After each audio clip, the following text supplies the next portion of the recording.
الحمد لله رب العالمين أشهد أن لا إله إلا الله وحده لا شريك له وأشهد أن سيدنا ومولانا محمدا عبده ورسوله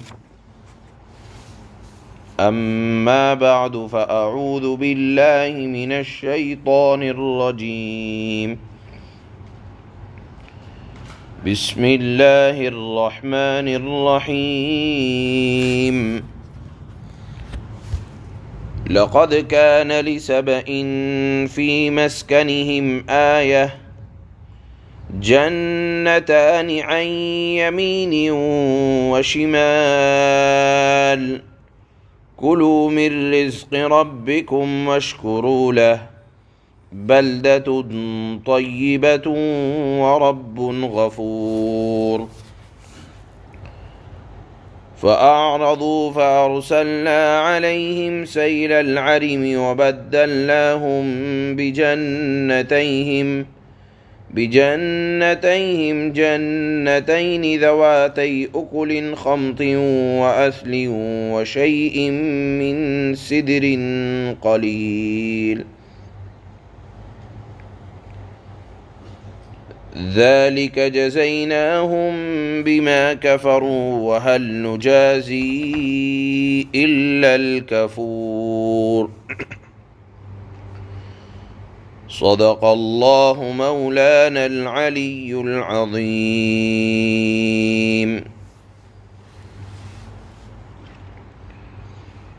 اس سے پہلے والی آیات میں اللہ نے اللہ کی طرف متوجہ ہونے والے اور فرما بردار اپنے بندے حضرت داؤد اور حضرت سلیمان علیہ السلام کے قصے بیان فرمایا اور کہا کہ دیکھو کتنی مصروفیات تھی، دینی اعتبار سے بھی اور دنیاوی اعتبار سے بھی بادشاہ تھے، اور ایسی بادشاہت نہ تو کسی کو ملی ہے نہ کسی کو ملے گی، اس کے باوجود ان کا دل ہر وقت اللہ کے احکامات کے آگے جھکا رہتا تھا، ان کی سوچ اللہ سے شروع ہوتی تھی اور اللہ ہی کی ذات پر ختم ہوتی تھی۔ وہ متوجہ ہونے والے لوگ تھے، توبہ کرنے والے لوگ تھے، غلطی پر متنبہ ہو جانے والے لوگ تھے۔ اس کے مقابلے میں آج کی آیات میں اللہ نے قوم سبا کے عروج و زوال کی داستان کو 2-3 آیات میں بیان فرمایا، اور مقصد یہ ہے کہ دیکھو تم نے دنیا کے نظر میں اور اللہ کی نظر میں جو لوگ کامیاب تھے ان کا ذکر بھی سنا، حضرت سلیمان کا اور حضرت داؤد کا، اور آج کی آیات میں اللہ قوم سبا کا ذکر اس لیے فرما رہے ہیں کہ ایک بادشاہت ان کو بھی حاصل تھی، دنیا کی دولت ان کو بھی ملی تھی، اور پھر ان کی نافرمانی کے سبب اللہ نے قوم سبا سے ان کی دولت کو چھین بھی لیا تھا۔ کیوں؟ اس لیے کہ شکر گزاری کا مادہ ان کے اندر نہیں تھا، شکر گزاری کا جذبہ ان کے اندر نہیں تھا۔ قوم سبا کے 2 زمانے گزرے ہیں، ایک فرمانبرداری کا زمانہ اور ایک نافرمانی کا زمانہ۔ فرمانبرداری کا زمانہ تو وہ زمانہ ہے جس میں ان کی ملکہ تھی بلقیس، اور جب بلقیس نے حضرت سلیمان، آپ نے تذکرہ سنا ہوگا 19ویں پارے کے اندر بھی یہ بات آ چکی ہے، اللہ نے ذکر فرمایا کہ حضرت سلیمان نے بلقیس کا تخت منگوایا اور اس کے آنے سے پہلے اپنی محفل میں سجوایا۔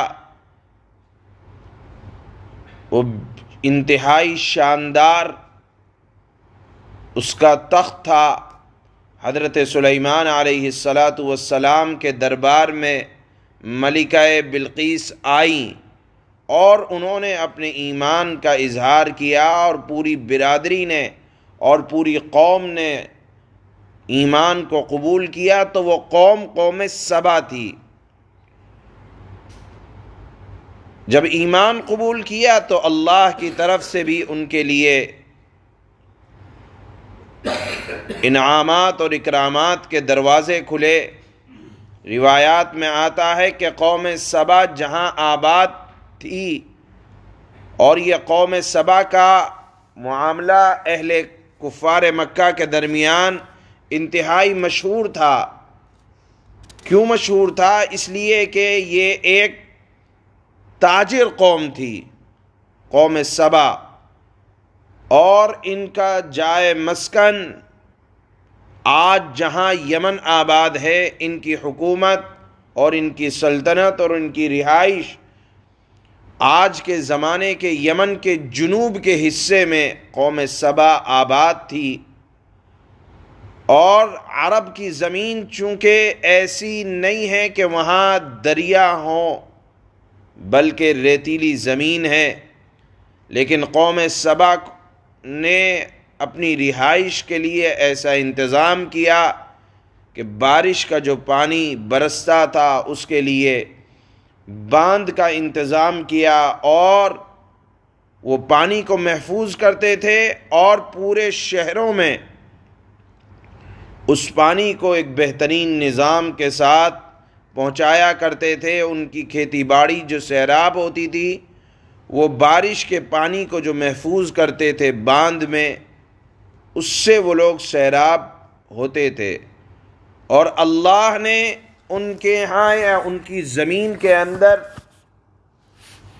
اس طرح کے باغ رکھے کہ ایک سڑک ہے اور دائیں اور بائیں میووں کے اور فروٹ کے ایسے باغ تھے کہ روایات میں آتا ہے کہ اگر کوئی عورت سر پر ٹوکری رکھ کر باغ کے اندر ایک جانب سے داخل ہو تو دوسری جانب پہنچنے نہ پائے گی کہ اس کی ٹوکری میووں سے، اللہ اتنی کثرت تھی کہ میووں سے اس کی ٹوکری بھر جایا کرتی تھی۔ عیش و عشرت، دولت اور ثروت کی زیادتی تھی۔ چنانچہ حضرت سلیمان علیہ السلام پر ان کی قوم ایمان لائی، اللہ کی طرف سے بھی خزانے ان کے اوپر کھلے، ان کے یہاں قدرتی خزانے موجود تھے، ان کی زمینوں کے اندر سونے اور جواہرات کی کانیں کثرت کے ساتھ پائی جاتی تھیں۔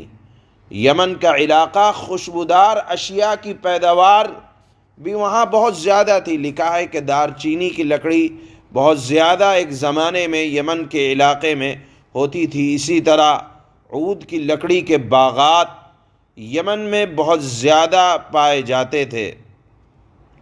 بہرحال جب عیش و عشرت زیادہ آ جاتی ہے تو دماغ کے اندر تکبر اور عیاشی آ جاتی ہے۔ چنانچہ جب عیاشی ان کے اندر آئی تو اللہ نے 13 پیغمبروں کے ذریعے سے، 13 نبیوں کے ذریعے سے اللہ نے ان کی اصلاح کے لیے اللہ نے بھیجا۔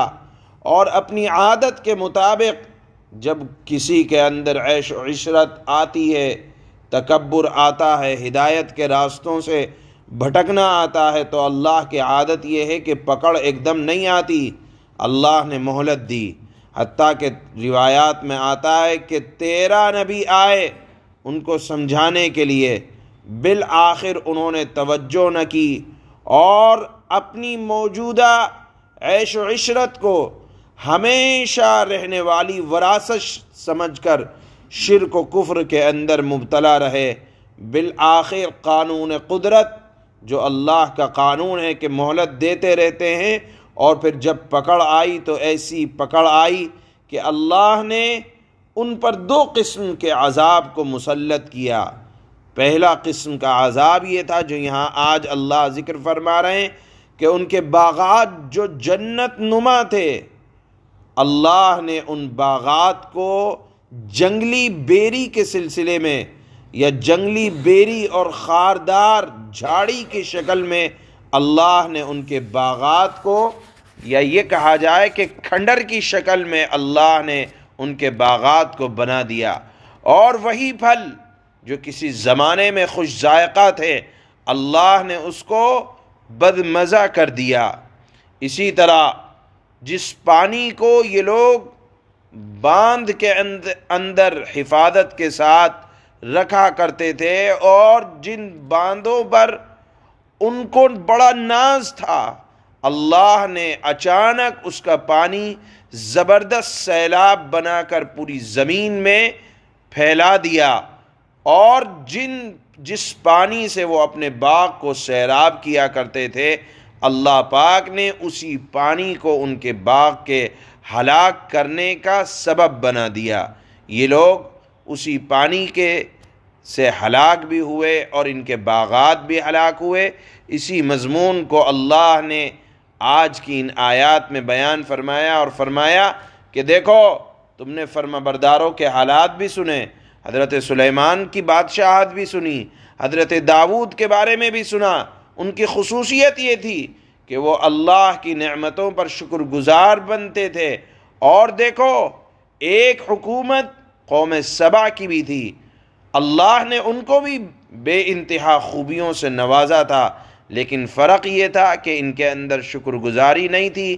وہ لوگ عیش و عشرت کو اور اللہ کی نعمتوں کو یہ سمجھتے تھے، اپنا حق سمجھتے تھے، اور یہ سمجھتے تھے کہ ہم تو پیدا ہی ہوئے ہیں اللہ کی نعمتوں سے مزے اڑانے کے لیے۔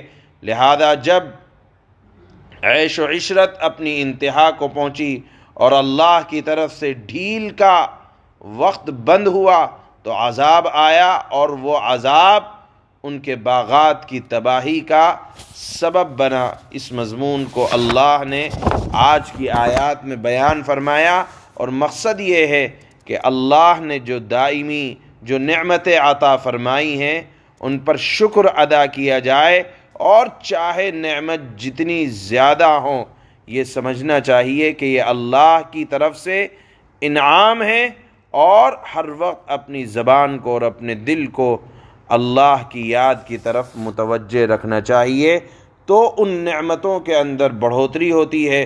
ورنہ جو ذات دینے پر قادر ہے وہ ذات لینے پر بھی قادر ہے۔ یہ آج کی ان آیات کا سبق ہے جو ان آیات اور اس واقعے سے اخذ ہوتا ہے۔ اللہ فرماتے ہیں لَقَدْ كَانَ لِسَبَإٍ فِي مَسْكَنِهِمْ آيَةٌ جَنَّتَانِ عَنْ يَمِينٍ وَشِمَالٍ كُلُوا مِن رِّزْقِ رَبِّكُمْ وَاشْكُرُوا لَهُ بَلْدَةٌ طَيِّبَةٌ وَرَبٌّ غَفُورٌ۔ حقیقت یہ ہے کہ قوم سبا کے لیے خود اس جگہ ایک نشانی موجود تھی۔ یہ جگہ کون سی ہے؟ میں نے بتایا کہ آج جہاں یمن آباد ہے اس کے جنوب میں اس قوم سبا کی حکومت تھی۔ اللہ فرماتے ہیں خود اس جگہ ایک نشانی موجود ہے جہاں وہ رہا کرتے تھے۔ دائیں اور بائیں دونوں طرف باغوں کے دو سلسلے تھے۔ اپنے پروردگار کا دیا ہوا رزق کھاؤ اور اس کا شکر بجا لاؤ۔ ایک تو شہر بہترین، دوسرے پروردگار بخشنے والا۔ فَأَعْرَضُوا فَأَرْسَلْنَا عَلَيْهِمْ سَيْلَ الْعَرِمِ وَبَدَّلْنَاهُمْ بِجَنَّتَيْهِمْ جَنَّتَيْنِ ذَوَاتَيْ أُكُلٍ خَمْطٍ وَأَثْلٍ وَشَيْءٍ مِّن سِدْرٍ قَلِيلٍ۔ پھر بھی یعنی اتنی نعمتیں اللہ نے ان کو عطا فرمائیں کہ دونوں طرف باغ، زمین کے اندر خزانے موجود اور پانی کا بہترین نظام موجود، اور عیش و عشرت کے لیے اللہ نے تجارت کے اندر ان کو ملکہ دیا۔ اتنی تمام نعمتوں کے باوجود پھر بھی انہوں نے ہدایت سے منہ موڑ لیا، اس لیے ہم نے ان پر بند والا سیلاب چھوڑ دیا، اور ان کے دونوں طرف کے باغوں کو ایسے دو باغوں میں تبدیل کر دیا جو بد مزہ پھلوں، جھاؤں کے درختوں یعنی بیری کے درختوں اور تھوڑی سی بیریوں پر مشتمل تھے۔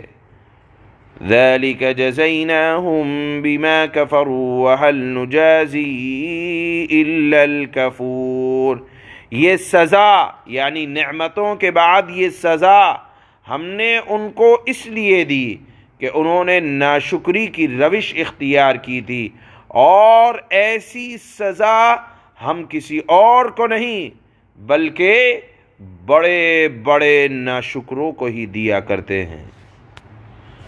سبحان اللہ و بحمدہ، سبحانک اللہم و بحمدک۔